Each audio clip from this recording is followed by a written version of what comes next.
okay, we are going to set up a healthcare website that is an exchange. People are going to come to it. Right. Why is it so hard to get a company to execute that competently? I don't know. And as one who works very hard. No, and that's my question. Well, let me get the House Minority Leader here. I can ask her. Hold on. No. Wait, what do you mean you don't know? Well, how do you not know? Well, it's not my responsibility, but I will. Well, that was House Minority Leader Nancy Pelosi on last night's Daily Show with Jon Stewart in an exchange that went completely viral today. Joining me now to discuss it, Lanny Davis, who's former special counsel to President Bill Clinton and author of the book Crisis Tales. Lanny, there we have the woman who wanted to pass the president's health care plan before we knew it was in it, away from the fog of controversy, brushing off one of the fundamental problems with the rollout as, I don't know, it wasn't my responsibility. You know, I wanted to come on to have a good time with you tonight, but this is painful. I support national health care since Harry Truman introduced it as a democratic principle program 60 years ago. I wanted this to be successful.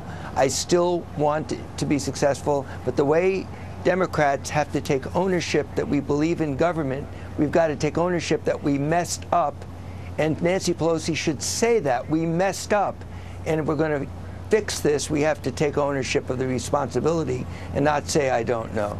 You know what's crazy about it is we just had Mark Thiessen on a moment ago talking about how 72% are saying they have no faith in big government and cited as one of their biggest fears, big government now.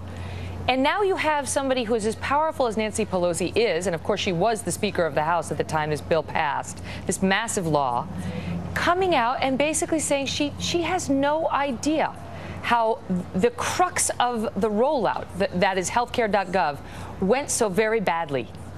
Well, I know how it went badly.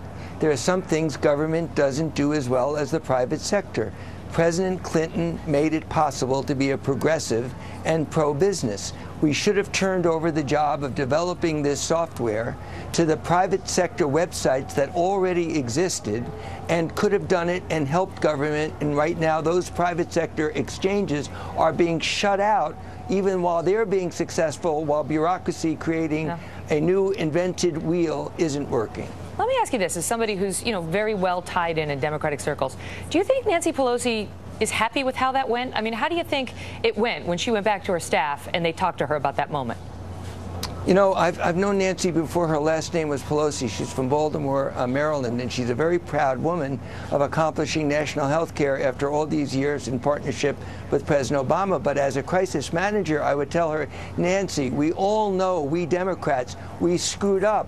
And we've got to tell the American people why we screwed up is depending too much on government, bureaucracy, and not enough partnership with the private sector. And we've got to own up to that, or else we're going to lose national health care because the American people have lost faith in us creating an effective system. You got so many people out there who are so upset about their cancellations and so on, and looking for accountability and an explanation. And, there's, I don't know. Neither do we. Lanny, we great to see you. It. Thank you, Megan. We got to fix it.